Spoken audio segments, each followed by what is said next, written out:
I think there's another revolution coming. I tend to steer it along with the achievement of a broader peace. And history is within reach.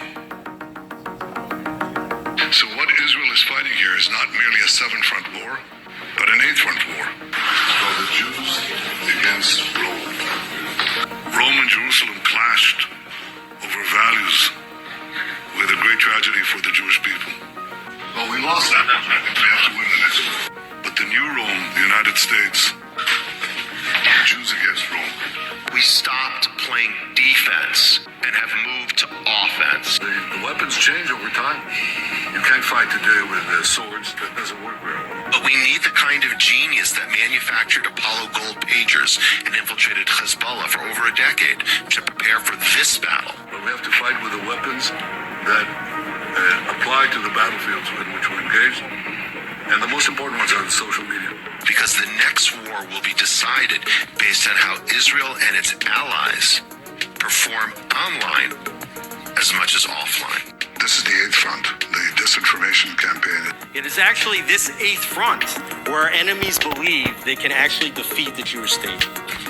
This is the kind of ingenuity and inventiveness that have always been a hallmark of the state of Israel, that have always been a characteristic of the Jewish people. I know we can do it. A lot of this is done with money. Invested billions and billions of dollars in the information battlefield. Money of NGOs, vast. Money of governments, vaster. We prohibit harmful stereotypes about Jewish people, such as claims that Jews control financial, political, or media institutions. You're damn right we're going to cancel them and deplatform them. We monitor them online, social media, messaging apps, video games, cryptocurrency, Hitler admirers, Stalin admirers, Jew haters, podcasts, short-form video, Wikipedia, LLM. American haters, Churchill haters. We monitor these people and we share the intelligence with the FBI. You think your stupid little podcast is going to change the world? Like hell it is. Social media, this is the new battlefield. You don't get to rap your psychotic, mental, unhinged, Nazi. We do not allow Holocaust denial and distortion. And the most important purchase that is going on right now is TikTok. TikTok, number one. For every 30 minutes that someone watches TikTok, they become 17% more anti-Semitic. So you have TikTok just smashing our young people's brains all day long with video of carnage in Gaza. We really have a TikTok problem. Because anything that we try to say to them, they are hearing it through this wall of carnage, and I sound obscene. Anti-Zionism is just Jew hatred. We made a change We updated our policies to designate the use of the term Zionist to recognize that the term Zionist as a proxy for a protected attribute can be used as a proxy for Jews and Israelis.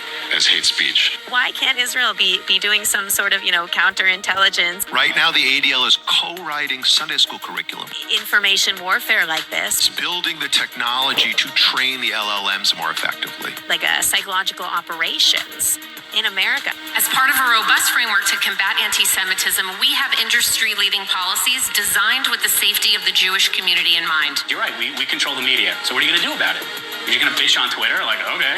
Meanwhile, we're going to control more of the media. And working with OpenAI, with Alphabet, with Anthropic, with Meta, with Microsoft, we are working with them now to train the LLMs. We also have, I think, over 24 Jewish organizations that are constantly feeding us intelligence and information. So number one, we measure and track. Number two, we monitor and disrupt. We have a whole apparatus. I have 40 analysts working full-time, 7 days a week, 24 hours a day, monitoring extremists. Monitoring campuses, digital networks, activist groups, and public officials. We have several PhDs on staff. We have a network of academics and scholars we work with around the country. I've talked to the leaders of AI in the world, and you ask yourself, there's so many blessings in this, but there could be a curse. First thing a country needs to do is to unify all of their data so it can be consumed and used by the AI model. We need to invest in intelligence to understand who are the anti-Semites, who's funding them, what's their plans, who are the leaders. And then once we have that, we can define who is an enemy we can attack.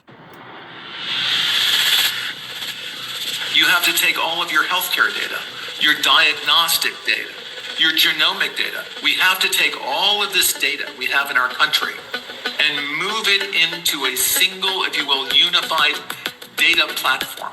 Once we have all this information, we need to empower and mobilize an ecosystem of many organizations that we can incentivize them to work together, to share, and to fight against our common enemies. Mobilizing millions of people, of allies that are quietly by our side.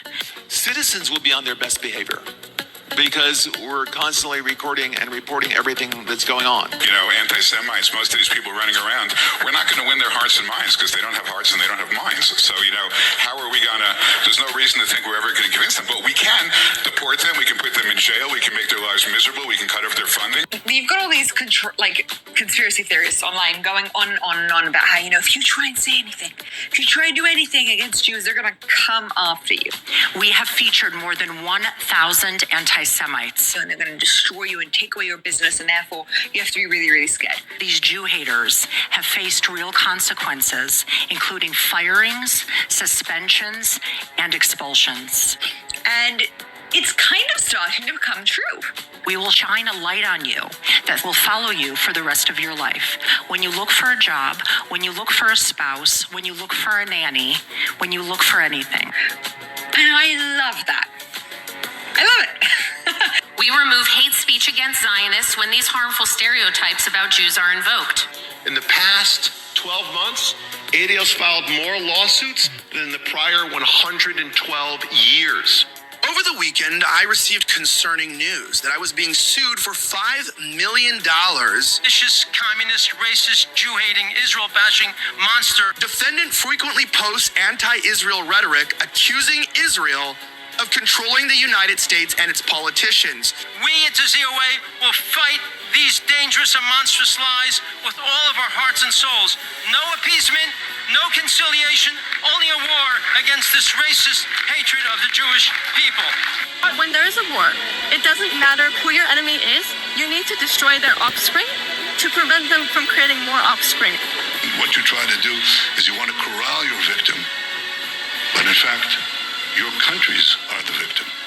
So you dehumanize a group of people in human society, and you prepare them for the kill, for the butchery. A government can do in 2 months more than any organization can do in its lifetime. The J7 is comprised of the 7 largest diaspora communities. We meet every other week via Zoom to share information, to share best practices. And we're running everything all the time, from focus groups to attitudinal surveys to randomized controlled trials to identify what interventions work most effectively. Finally, we have meetings that are some off the record, some on the record with world leaders, in which we share our community's concerns and call for action. The entire education system in this country, from K through 12 and colleges, must be reformed. But it's time to limit the First Amendment in order to protect it. The way we solve anti-Semitism is pretty goddamn simple. Take control over what they are saying. Send their ass to jail. It's not complicated. And quickly before it's too late. We're monitoring political Islamists and Christian nationalists, all of them. And then we train. We're the largest trainer of law enforcement in America, extremism hate. We train 20,000 officers every year. Try that again. Here because of the comments made online about the Jewish community. We deeply value our partnership with law enforcement. We've been working with them literally since the FBI was founded in the 1930s. Is that your account? That guy who consistently calls for the death of all Palestinians.